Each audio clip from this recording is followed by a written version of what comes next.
ہر گزرتے سیکنڈ پوری دنیا میں تقریباً 9,500 کمرشل جہاز ہوا میں ہوتے ہیں۔ لائیو جہاز ٹریکر پر دیکھا جائے تو تقریباً پورا ورلڈ میپ ہی مکھیوں کی طرح جہازوں سے بھرا ہوا ہے، لیکن ورلڈ میپ پر کچھ جگہ ایسی بھی ہیں جہاں ہمیں ایک بھی جہاز نظر نہیں آتا۔ ایسا معلوم ہوتا ہے کہ جہاز شاید ان جگہوں کو جان بوجھ کر نظر انداز کر رہے ہیں، اور واقعی میں حقیقت بھی یہی ہے۔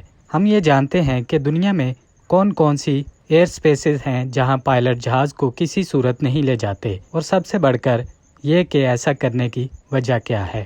تبتن پلاٹو دنیا میں شاید ہی کوئی اتنا بڑا زمینی ایریا ہو جس کو پائلٹس نظر انداز کرتے ہیں۔ Tibetan plateau 25 lakh square kilometre area پر پھیلا ہوا ہے، جس کو 9 ممالک شیئر کرتے ہیں۔ جیوگرافیکلی ہے تو یہ جہازوں کے لیے بہت ہی خاص روٹ جو کہ چائنا کو یورپ اور مڈل ایسٹ سے براہ راست جوڑ سکتا ہے، لیکن جیسا کہ ہم لائیو جہاز ٹریکر میں بھی دیکھ سکتے ہیں کہ جہاز اس پورے ایریا کو بائی پاس کر رہے ہیں۔ اس کی سب سے بڑی وجہ پلاٹو میں پائے جانے والے اونچے ترین پہاڑی سلسلے ہیں جو چائنا سے شروع ہو کر نیپال، بھوٹان سے ہوتے ہوئے افغانستان میں جا کر ختم ہوتے ہیں۔ یہاں ایوریج پہاڑوں کی اونچائی 14,000 فٹ ہے، اور کمرشل جہاز عام طور پر 35,000 فٹ پر اڑتے ہیں۔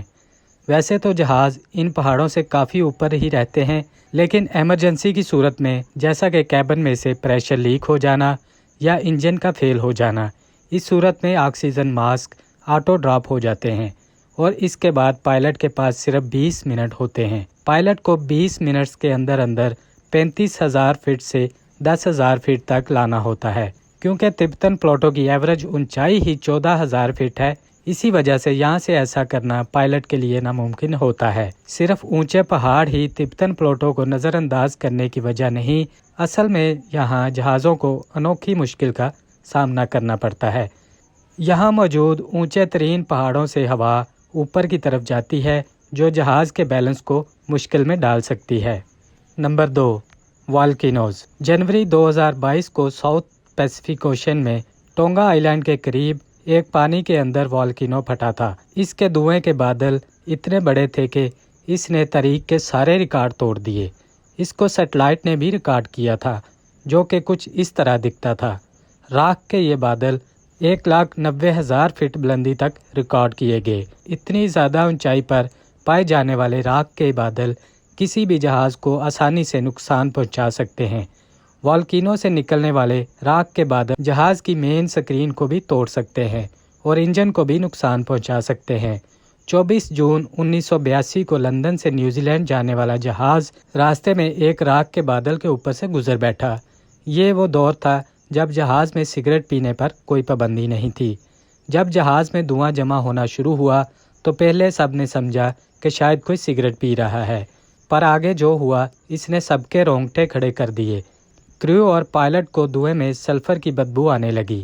تبھی وہ سمجھ گئے کہ ضرور کوئی گڑبڑ ہے۔ راکھ کا دھواں انجن میں جا کر جم گیا، جس نے جہاز کے سارے انجن کو بند کر دیا اور جہاز اپنا بیلنس کھونے لگا۔ خوش قسمتی تھی کہ 37,000 فٹ سے جب جہاز 12,000 فٹ تک پہنچا تو 4 میں سے 3 انجن سٹارٹ ہو گئے اور جہاز کو بحفاظت اتار لیا گیا۔ لیکن اس واقعے کے بعد سے پائلٹ نے والکینوز کے اوپر فلائی کرنا ہی چھوڑ دیا۔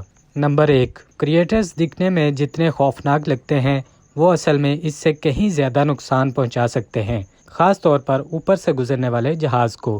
ہماری دنیا میں تقریباً 170 ایسٹرائڈ امپیکٹ کریٹرز ہیں، جبکہ کئی مائننگ کمپنیز کی طرف سے بھی بنائے گئے ہیں۔ ان کے اوپر سے نیچی اڑان خطرے سے خالی نہیں، کیونکہ یہ جہاز یا ہیلی کاپٹر کو اپنے اندر کھینچ بھی سکتے ہیں۔ اصل میں کریٹر جتنا گہرا ہوگا اس کا نچلا حصہ اتنا ہی گرم ہوگا۔ اس کے نیچے سے گرم ہوا اوپر کی طرف جاتی ہے اور باہر کی ٹھنڈی ہوا اس کے اندر آتی ہے۔ گرم اور ٹھنڈی ہوا کے ملاپ سے کریٹر کے اندر وورٹیکس ایفیکٹ پیدا ہوتا ہے، جس میں کھینچنے کی طاقت پیدا ہو جاتی ہے، جبکہ کریٹر کے باہر عجیب صورتحال پیدا ہو جاتی ہے۔ یہی وجہ ہے کہ پائلٹ کریٹرز کو دیکھتے ہی اپنا راستہ بدل دیتے ہیں۔